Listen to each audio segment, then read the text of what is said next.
My mother did not help me during pregnancy, but when my son was born she apologized. My name is Linnea, and I'm currently 8 months pregnant with my first child.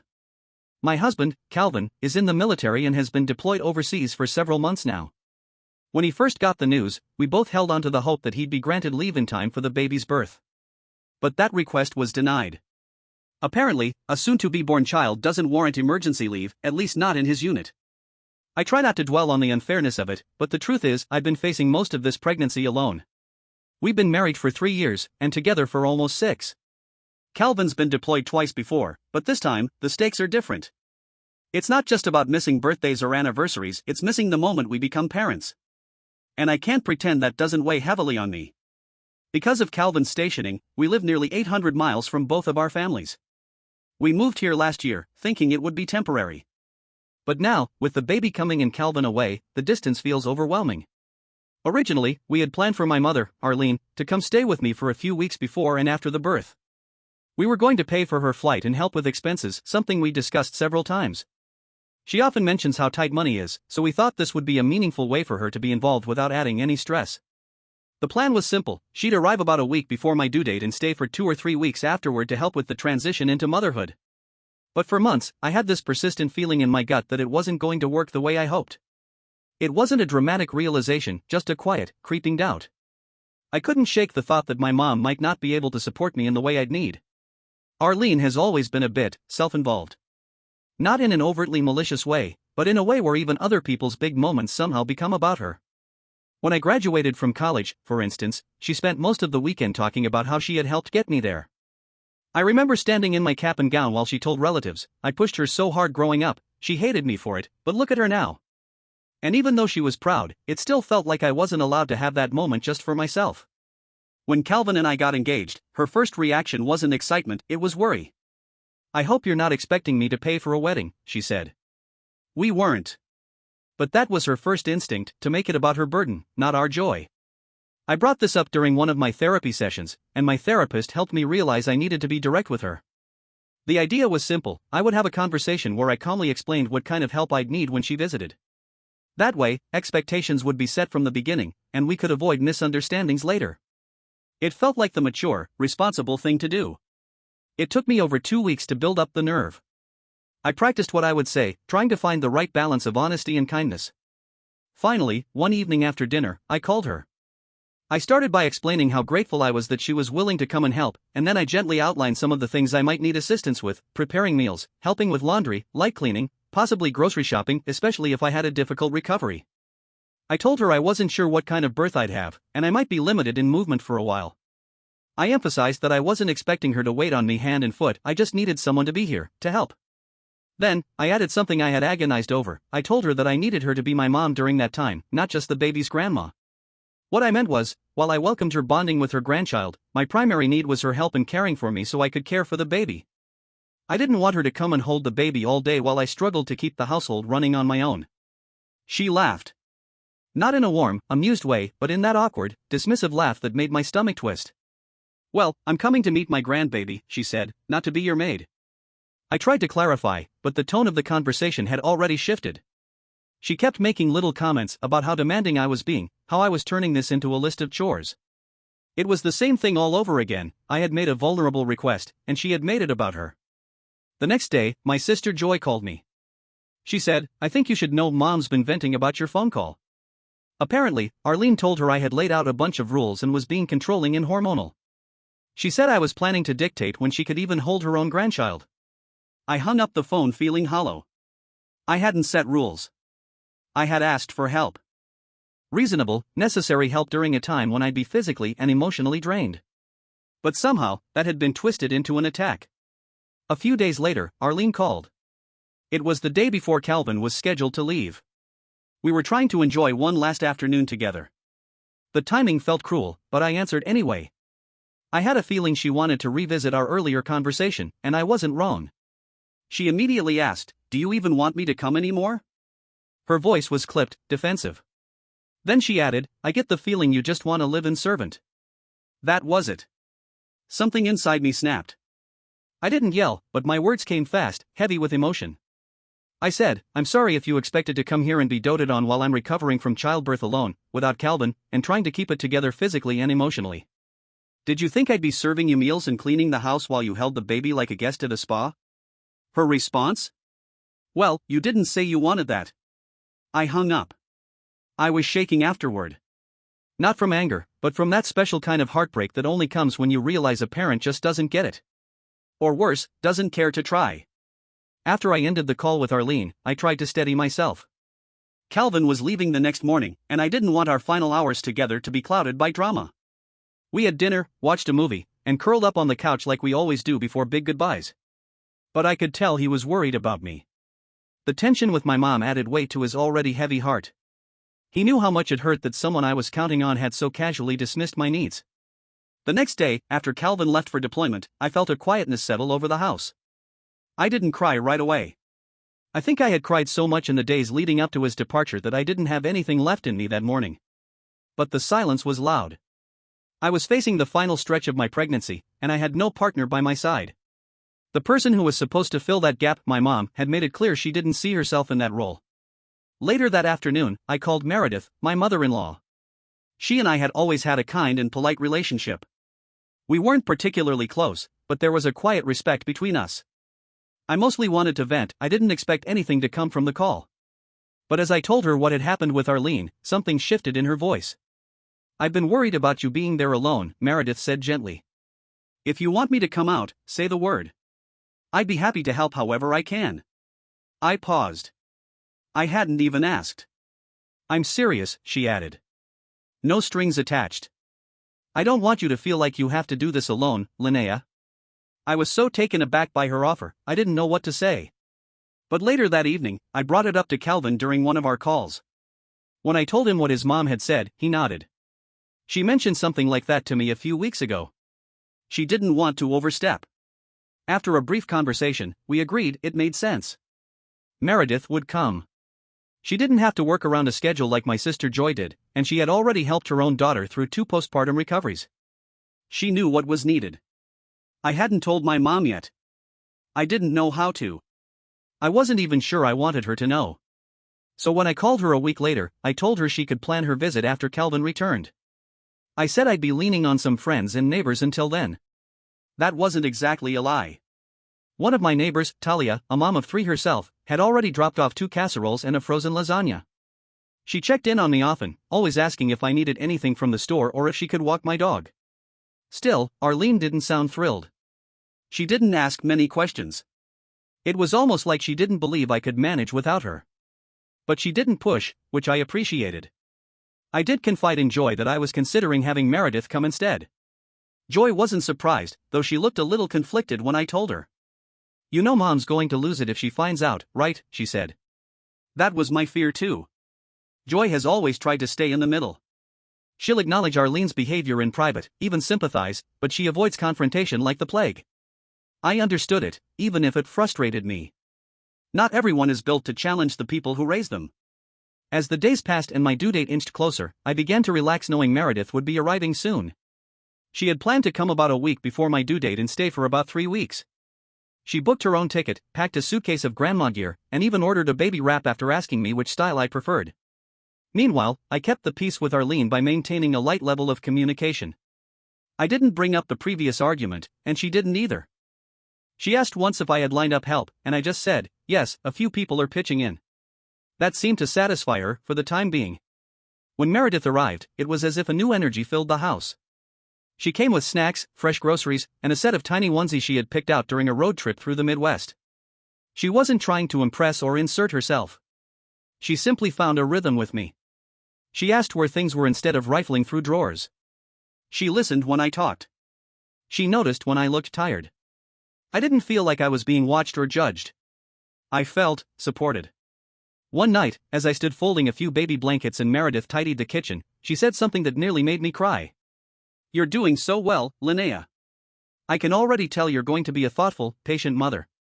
It was such a simple compliment, but it landed like a warm blanket around my shoulders.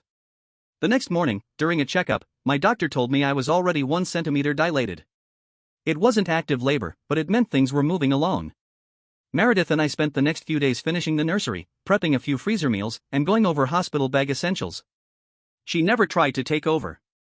She simply asked, "How can I make this easier for you?" The contrast between her and Arlene was glaring. Meredith didn't need to be the center of attention. She didn't make my anxiety about the birth into something she had to manage. She just showed up and let me lead the way. When I told Calvin about how things were going, I could hear the relief in his voice.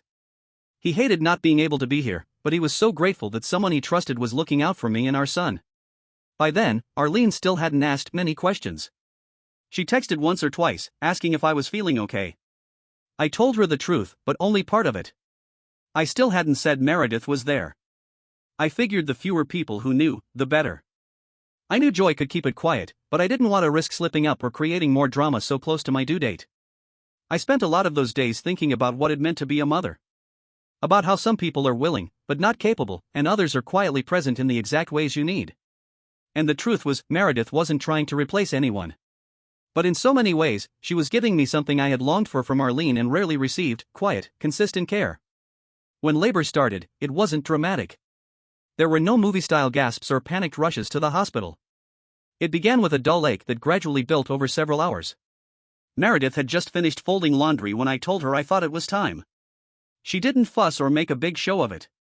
She simply nodded, calmly helped me gather my bag, and we left for the hospital. What followed was 26 hours of labor that I can only describe as equal parts exhausting and surreal. It was longer and harder than I had imagined, and by the end of it, I was emotionally and physically drained. But then, there he was, our baby boy, Wesley. 7 pounds, 8 ounces of perfect. Meredith stayed by my side the entire time. She held my hand through contractions, communicated with the nurses when I couldn't speak, and even remembered to take photos I could later share with Calvin. She didn't try to insert herself into the moment, she was simply present. And for that, I was grateful beyond words. The days that followed were a blur. Between feeding attempts, no one tells you how hard breastfeeding really is, diaper changes, and the overwhelming waves of emotion that came with new motherhood, I was barely keeping track of time. Meredith filled in every gap. She cooked all the meals, folded every load of laundry, and gently reminded me to take breaks even if it was just a hot shower and a few quiet minutes alone. At night, she'd offer to rock Wesley between feedings so I could rest for an hour or two. She never hovered, never criticized. If anything, she reminded me constantly that I was doing enough, even when I didn't feel like I was. And all this time, I kept waiting for my mom to call. Arlene had known my due date, but as the days ticked by, she didn't check in. No thinking of you text. No how's it going call. Nothing. Instead, a week after Wesley was born, my dad called to ask casually if we had had the baby yet. When I said yes, he paused, then said, "Oh, okay. That's nice. Is it a boy or a girl again?" I had told them we were expecting a boy 5 months ago. I had texted them the ultrasound picture. But here he was, asking again as if the detail had never mattered. After that call, I sat in stunned silence for several minutes. Meredith walked into the room, saw my face, and didn't ask a thing. She just sat beside me and gently squeezed my hand. I waited until the next afternoon to call Arlene. I had wanted to wait longer, to protect the little peace I had found since Wesley's arrival, but I knew she'd be upset if I didn't reach out at all. When I finally dialed, her first question wasn't about how I was feeling or how the baby was doing. It was, "Why didn't you call me sooner?" I told her I had been exhausted, overwhelmed, and trying to recover. I mentioned my phone battery had died. She seemed satisfied with the explanation and didn't press further. She asked a few basic questions about the baby, his weight, his name, whether he had hair. But the call didn't last long. Maybe 5 minutes. My dad didn't get on the line. And just like that, it was over. They mailed a gift card and a few baby clothes that were the wrong size and clearly picked for the wrong season. I wasn't upset. Honestly, I was just tired. By the time Meredith's 3 weeks with us came to an end, I felt stronger, more capable. She had given me the foundation I needed to step into motherhood with some sense of balance. She didn't make it look easy, she just made it feel doable. The day she left, I cried. Not because I felt abandoned, but because I genuinely missed her quiet support. Wesley and I settled into our rhythm together. Calvin and I were able to video chat nearly every day. He cried the first time he saw Wesley bundled in a blanket, yawning on the screen. It hurt not to have him here, but he told me again and again how proud he was of me. That helped more than he knows. 2 weeks later, I called Arlene just to check in. Nothing serious, just a casual, no-pressure conversation. That's when she surprised me. She apologized. Her voice trembled slightly as she said, "I miss you. Our relationship feels different, and I don't know how to fix it. I realize now that I should have handled our conversation better. I want to come visit and meet Wesley. I want to help." For a moment, I didn't know what to say. It was rare for Arlene to apologize, especially without a prompt. And it sounded sincere. She talked about regretting how distant she had been during my pregnancy. She admitted she felt unsure how to support me, and she wanted another chance. I won't lie, I felt something soften.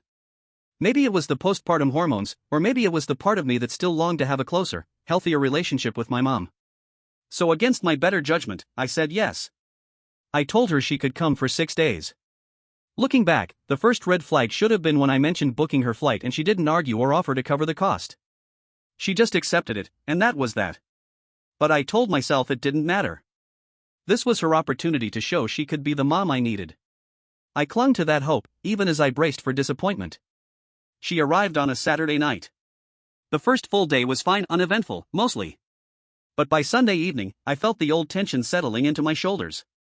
Every time I put Wesley down to sleep, she would pick him up again. Even if he was sleeping soundly, even if I just laid him down. "But Grandma needs her cuddles," she'd say, or, "Oh, he wants to be held, don't you, sweetie?" I tried to explain gently. I told her I needed him to get used to sleeping in his bassinet. That I couldn't hold him every second, and that she wouldn't be here to rescue me when I was alone again.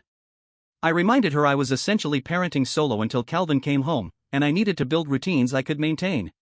She nodded, apologized, even looked a little sheepish, but the behavior didn't change. The moment I left the room, she was scooping Wesley up again. If I returned from a shower or even a quick trip to grab water, there she'd be, bouncing him in her arms like I hadn't said a word. I tried to stay calm. I kept reminding myself that this visit was short. 6 days. That was it. But the cracks widened quickly. By the third day of my mother's visit, I felt like I was walking on a tightrope in my own home. One afternoon, I overheard her telling Wesley, "You're Grandma's favorite, aren't you?" "Yes, you are," as she scrolled through pictures of herself on her phone and held the screen up for him to see. I stood there in the doorway, watching her show a 2-week-old baby selfies of herself, whispering that she was his favorite. I didn't know whether to laugh or cry. But the real breaking point came a day later. I was in the kitchen prepping dinner when I heard the familiar rhythm of the rocking chair suddenly stop. I peeked into the living room and my mother was asleep. Asleep. Wesley was in her arms. His tiny body was limp across her chest, his head tilted precariously against her shoulder. 30 minutes earlier, she had insisted I go take a nap, claiming she had everything under control. I had refused, saying I just didn't feel comfortable stepping away for long. She brushed me off, and I compromised by heading to the kitchen to at least start dinner. If I hadn't come in when I did. I don't like to think about what could have happened. I gently but firmly took Wesley from her arms. She jolted awake, insisting she hadn't really been sleeping. That it was just a restful blink. I didn't argue. I didn't even raise my voice. I just walked upstairs with my son and cried. Later that evening, I tried again to express how important it was that she respected boundaries and helped in tangible ways. I asked her, kindly, if she could take on dinner that night. Her response was vague, something about not knowing where everything was and not wanting to mess up my system. When I offered a simple solution, a boxed pasta and a jar of sauce, she sighed and said, "You're so particular." The next night, I suggested we order pizza because I was exhausted.